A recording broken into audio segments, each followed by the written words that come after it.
Indian election authorities have repeatedly claimed that the nation's electronic voting machines are tamper-proof. But in this video, security researchers demonstrate several ways that criminals could tamper with the machines to steal votes and change the outcome of elections. These attacks would be very difficult to detect, but they are actually quite simple. Probably 1 million people in India have the necessary skills. Imagine going to the polls and being given a ballot. After filling it out, you are shown a brand new electronic voting machine that consists of a large box with a curtain. There is a man behind the curtain, and when you approach, he snatches your ballot. He then shreds it into pieces and tells you you have voted. When the polls close and counting time comes, the man behind the curtain hands over a piece of paper on which he has kept an honest count, or so he claims. Electronic voting machines are no more trustworthy than a stranger behind a curtain. India is the world's largest democracy, and for about a decade, nearly all votes have been cast on electronic voting machines, or EVMs. They consist of a control unit used by poll workers and a ballot unit inside the polling booth. There is a single race, and the ballot unit has one button for each candidate. Let's run a small election using a real EVM. When a voter arrives, poll workers press this button to allow one vote. The voter then presses the button for their candidate, and the vote is cast. Let's give each candidate 3 votes.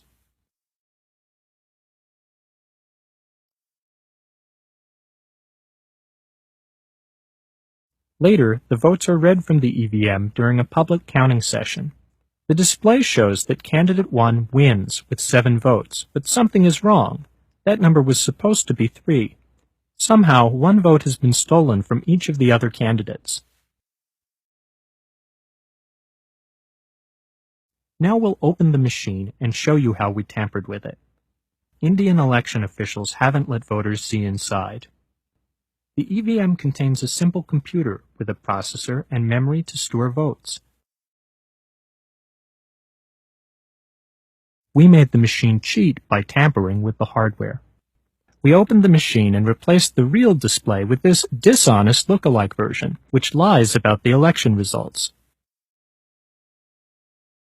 As you can see, the 2 displays look nearly identical. We built our version in a few weeks from parts costing just a few dollars. Under the displays, we had a small chip that replaces the real results with dishonest ones, and a Bluetooth radio that lets us wirelessly signal who should win. Criminals could install a dishonest display at any time before the votes are counted, possibly years before the election. Here's a second way criminals could cheat. They could also change votes while the machines are stored between the election and the public counting session.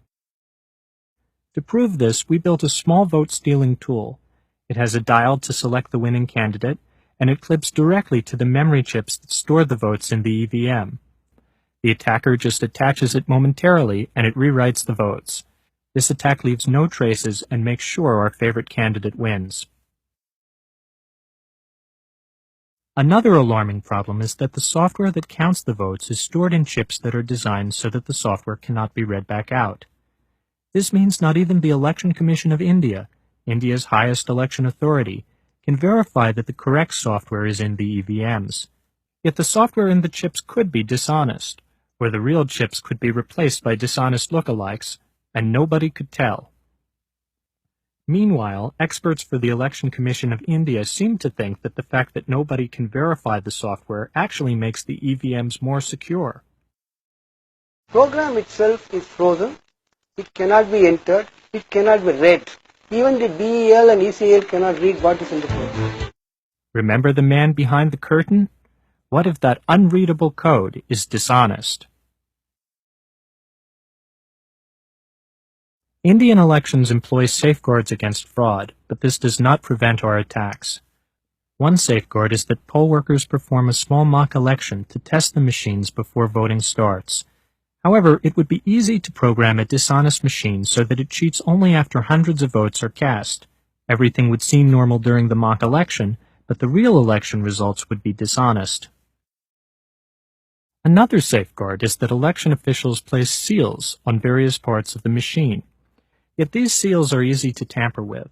Most consist of a sticker or a piece of string and some red wax. Scientists don't really know how to make seals that cannot be cheaply faked or tampered with, even in applications such as nuclear facilities. Low-tech voting machine seals are an extremely weak defense.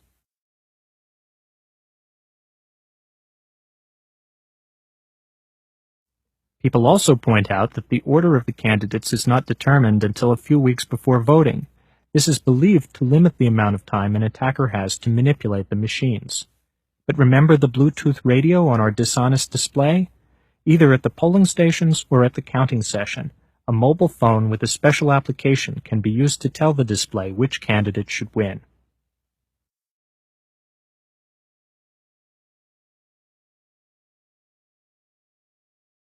You have witnessed attacks that can change election results on real EVMs in real scenarios. We believe this settles the debate. India's EVMs can be tampered with to steal votes. Paperless electronic voting systems are never transparent and are inherently insecure. The use of paperless EVMs has been discontinued in California, Florida, Ireland, the Netherlands, and Germany. India would be wise to follow suit.